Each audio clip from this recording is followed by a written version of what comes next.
Welcome to Tennis Spin, where we put our spin on your tennis. Today, we're going to be talking about three of our most favorite rackets and why not everybody should be using them is what we've come to realize. Stay tuned.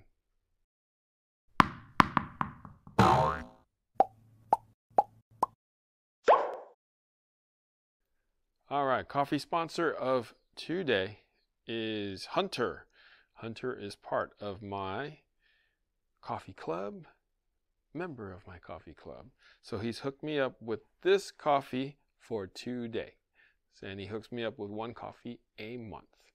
If you want to be my coffee sponsor of the day or be a member like Hunter, network is buymeacoffee.com/tennis spin. If you want to just hook up the channel, super thanks is the way. Link is below. Thank you very much, guys. Cheers to you. All right. So we've talked a lot about our favorite rackets, and we've come to a consensus that, like a Regna, right? A Regna 98 is one of our favorite rackets. We've also always talked about this version of a Vcore 95 that we call Vcore 95 Red, which is a couple generations old. We've also talked about the Blade Pro. I don't have a Blade Pro right now, but a Blade Pro 1619 as being one of our favorite rackets too. Now, the thing that I've been told in the last, let's say, year is that, the people who've listened to me and bought the Regna 98, version 3 or version 2. Oh, this could be it, Harry. Oh, Harry, great contact. Now, the idea, Harry, is we need it to land in the blue. I know you're kind of starting out here. Let's try it again, Harry. Somewhere in the blue space on the other side of the net. Harry, that's a great shot. I think you even hit it on the blue on court 3, Harry. It's okay. I didn't really specifically say our court. I just said blue. So job well done. Let's try again. Keep it in our space on our court. There says number 1. Here we go, Harry. Give it a shot. Oh, Harry. No, I didn't say hit the number 1. Want a coach with positive energy like Coach Rob? Find what your game is looking for at playyourcourt.com. Oh, Harry, you swung and missed. I bet you can watch the ball a little longer. Try to keep your head still. Oh, Harry, nice try.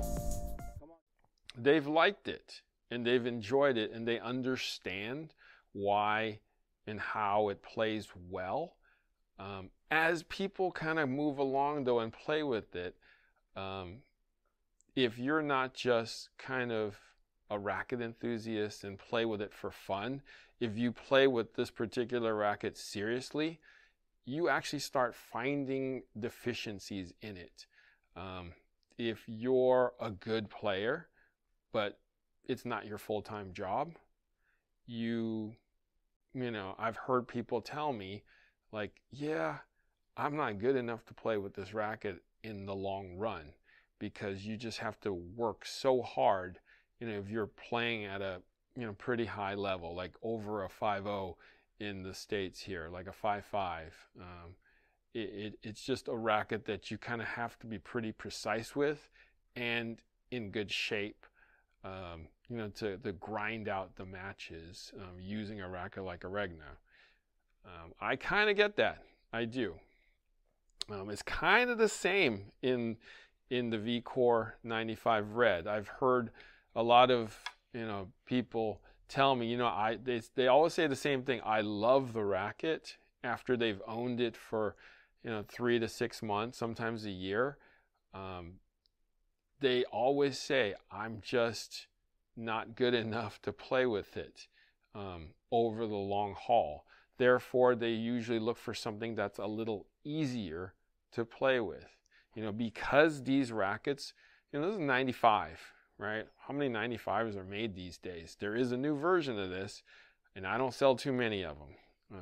This is a 98. It's an easier 98 to hit with than some, but not most. So both of these rackets are great in its own kind of platform, but if you're needing some easy points, these are not it. And it's kind of the same with the Blade 98, Blade Pro 98 in the 16 or the 18. It's, I mean, I've heard people say that it's actually harder to play with than a standard blade like this one, where you kind of have to be zeroed in and dialed in. And that's why they're kind of pro stock level rackets. It's just, you know, you don't get a free point, let's say. You have to work for your point. You have to make sure that, you know what you're doing, that you're fleet-footed, you're sure-footed, you're confident about your shot, you play at a high level. I mean, these are all high-level rackets. I mean, there's also a reason why, we don't play with it. I mean, aside from the Regna being like really expensive and these being really non-existent anymore, Blade Pros we could get. We don't want to work that hard. It's not our full-time job. We're not on the pro circuit. And, bottom line, we're not good enough. So that's why we don't play with it. I mean, let me know what you think if you are an owner of one of these. Are you, one of those people who take the Regna out and just enjoy hitting with your friends saying, hey, I play with, a Regna?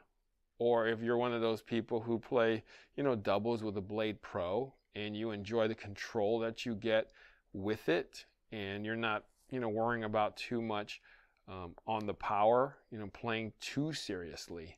Or if you're like one of my buddies, had this for a year and, basically said, I just need a little bit more. And the little bit more is a slightly bigger head. 90, he's considering a 98 or a 100 now because, he has to just swing harder to get the pace that he wants and needs out of this. I mean, he basically took this racket and started kind of dropping tension. We were at 52, then we're at 50, then we're at 48. We're experimenting with 46, and then he finally said, yeah, no, I can't do it anymore. And I do see the same thing with both of these. I mean, 48, 50 is a very, very normal tension for, these three rackets, Blade Pro. And that is basically helping soup the racket up a little bit to give you more spin, to give you more power, to give you that feel of possibly more power. So let me know, do you own these rackets? Are you good enough for these rackets? Or are you one of those people who, wanted the racket and it played really well and you just can't do it anymore? All right. Guys, thank you for watching Tennis Spin, where we put our spin on your tennis.